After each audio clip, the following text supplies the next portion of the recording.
I never intended to destroy anyone's life. It was a random Tuesday afternoon when everything spiraled out of control. I was nestled on my couch with a steaming cup of iced coffee by my side, scrolling through my phone photos. My goal was simple: send my best friend a hilarious throwback pic from our beach getaway. You know the type: overwhelmed by the sun, messy hair, half-eaten suya, and those ridiculous filter sunglasses we just had to wear. Good clean fun. But in a moment of distraction, my thumb slipped. Instead of the goofy selfie, I accidentally selected an image I had meant to delete weeks before. A snapshot I should never have taken, let alone saved. It was, mortifyingly, of her and her married boyfriend, the man she'd been clandestinely seeing for almost a year. The photo was set in the beach house, where they looked blissful and unaware. Sunset casting a golden hue around them, arms entwined as if they were the only two souls on the planet. That alone would have been shocking, but the true betrayal lay in the fact that he was a close friend of her committed boyfriend, the one who'd been planning to propose. To my horror, I realized that, in a careless moment, I had sent this damning photo to her actual boyfriend. The good one. The loyal one. Panic gripped me. My chest tightened, my fingers trembled. I frantically tried to unsend it, but the double blue ticks on the screen laughed at my helplessness. He'd already seen it. He responded with 3 words. "I've seen it." My stomach dropped. She had no clue what was about to happen. And here I was, her closest friend, transforming into an accidental executioner of her happiness. That night, everything unraveled at an alarming speed. He called her, demanding the return of the designer wristwatch he had gifted, an extravagant token of commitment worth 2 million naira. Gone in an instant. Before she could explain, he packed her things, her heart crumbling under the weight of betrayal. Mine felt incinerated. The married man. He vanished, blocked her across all platforms, ghosting like a coward. Just like that, she lost both men. The silence that followed was suffocating. For days, she didn't speak to me. When she finally did, her words sliced sharply through the air. "I trusted you," she spat. "You were like a sister to me." Those words pierced deeper than any insult could. I wanted to scream that it had been an accident. I would never intentionally hurt her. But the damage was done. The rumors began to churn. People whispered that I acted out of jealousy, that I was bitter, lonely, eager to tear her down. Even she started believing it. Now she had given me an ultimatum. Tell my boyfriend the truth about my own messy secret, or she would. And believe me, I had a secret. That night was a restless torment. I lay wide awake, replaying my reckless decisions that had led to this moment. The betrayal tasted bitter in my mouth, even though malice had never been my intent. But the tables had turned, and my former best friend was holding a mirror to my soul. In that mirror I glimpsed my own sins. I wasn't just the unfortunate sender of an incriminating photo. I was also deep in an affair of my own, something worse. I had a boyfriend too. Good man. Steady, kind, the type who noticed when I switched conditioners or pretended to be okay. He always answered my calls, even when busy. He'd bring me comfort food during my period and leave behind sticky notes declaring, "Your smile is magic." But I hadn't been honest with him either. 6 months ago, I entered a whirlwind with a married man. It all started innocently. Charming words, coffee, confessions under the guise of friendship. Then came the clandestine hotel rooms, hurried mornings, and an insatiable guilt. I told myself it wasn't real, that it was temporary, that it was survival, not betrayal. But now, the woman I had inadvertently hurt was no longer in tears. She had turned her grief into a hunt for justice. I give you 48 hours, she declared in her final message. Tell your boyfriend the truth or I will. That text haunted me. My hands shook as I attempted to type a response, but I couldn't bring myself to do it. What could I say? Sorry. That I never intended for this chaos. That I had shattered someone else's heart while betraying my own. My boyfriend was busy texting me sweet nothings that night. He sent a voice note expressing how much he missed my laugh. Crushed me. I yearned to scream. Don't love me. I don't deserve it. I'm not who you think I am. The next day dragged painfully slow. My friend's betrayal still ached deeply inside me. But I couldn't harbor anger. I had set fire to her life, and now the flames were licking at my heels. I attempted to reach out to the married man, desperate for some explanation to this disaster. But he didn't answer.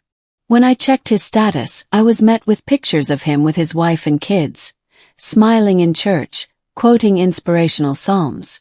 Felt nauseous. That was when the stark realization hit me. None of these men would risk their lives for me. It was us who gambled everything. We risked our peace, our futures, our self-respect. For what? Half promises and lavish gifts. Suddenly I was suffocating. I stood in front of the mirror, staring at a reflection I barely recognized. My eyes were hollow, lips quivering. How had I become this person? Then the real question arose. What would I do with those 48 hours? Tell the truth, or brace for public humiliation? Time doesn't crawl when your world is about to shatter. It races. The next morning I had 36 hours left on the clock. Trying to distract myself, I cleaned every inch of my apartment, folded clothes that remained untouched, deleted screenshots, then re-downloaded them. A habitual addiction to chaos underlying my panic. Every buzz of my phone made me flinch. Each notification felt like a guillotine efficiently cranking into place. At noon, her Instagram story appeared. A quote, subtle yet lethal. Some people wear friendship like a mask. Remove it, and all you see is betrayal. I knew it was about me. The comments ranged from curiosity to cryptic threats. Say it with your chest. Expose her already. Let the devil burn. In that moment, I realized she wasn't bluffing. This wasn't a test of guilt. It was a countdown to my execution. Conflicted, I called her. No answer. Texted. Nothing. So, I did the only thing I could. I dressed and went to see my boyfriend. I didn't know what I hoped would happen. Perhaps he would hold me, tell me he understood, and that forgiveness was still possible. I even rehearsed what I would say in the Uber, like a bad actress preparing for a crushing role. When he opened the door, his smile faded. Hey baby. You look serious. I nodded, dryness engulfing my mouth. Can we talk? We sat together. I held his hand, mustering all my courage. I need to tell you something. Something terrible. His expression remained stoic. Okay. I'm listening. And I poured out my confession. I revealed the affair, the married man, everything I had kept hidden. I mentioned how I had ended it a month before, though that wasn't really the point. The point was, I had lied repeatedly, shrouded in betrayal. He sat silently, absorbing my words, staring at me as if I were a stranger he no longer recognized. When I finished, the silence nestled between us felt unbearable. Finally he asked quietly, "Why?" "I don't know," tears streamed down my face. "I was broken, lost. And I thought you were too good to be true. I didn't know how to handle being loved." He stood abruptly, pacing towards the window without a word. The minutes ticked by painfully, stretching on like an eternity. Then he finally said, "You know what's worst?" I braced myself. I was going to propose next month. My world crumbled as if he had driven a knife into my ribs. He turned to face me, his jaw tense. "You didn't just cheat on me. You robbed me of my future." man and I at the beach house. Us together, vulnerable and entangled, captured moments of deceit. A blurred screenshot of my thank you message for an expensive bracelet he had gifted me. A cropped image of our chat where I had sworn, "He means nothing to me." The caption, "Betrayal wears familiar faces. Here's mine." Tagged me. Tagged him. Tagged his wife. It exploded online. Within hours it went viral. Hundreds of comments, some confused, others gleeful, reveling in the drama like predators in a feeding frenzy. My phone vibrated incessantly. I couldn't begin to unravel the chaos. My former boyfriend, the married man's wife, people hurling slurs I'd never even encountered. Opening WhatsApp, I noticed a voice note from my ex, but dread stopped me from listening. I stared at the audio bar until it eventually faded. I already knew what it contained. Betrayal is often silent. Sometimes, that silence inflicts the most profound wounds. Then, a message emerged from the married man's wife. A mere 3 lines. "Thank you. You saved me years of misery. I hope you rot." Nausea washed over me, and I rushed to the bathroom, emptying my stomach. Everywhere I turned, my life unraveled further. "My job." Called into a meeting, my boss stated, "We try to stay out of employees' personal lives, but this is a PR nightmare. You'll need to take some time off." I was put on unpaid leave. My apartment. Friends stopped visiting. Neighbors shot me glances filled with disdain, as if I were the villain from an unscripted crime docuseries. Even my parents called, confusion and shame woven into their voices. "Just tell me you didn't do all of it," my mother pleaded. But I had. I didn't sugarcoat it for anyone. Every last detail was painfully accurate. For days, I isolated myself, curtains drawn tight, phone silenced. I lacked the strength to defend myself because deep down, I knew I wasn't innocent.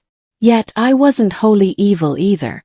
I was simply human, flawed, messy, and devastated by my own choices. In a society feeding on scandal, there's little room for nuance.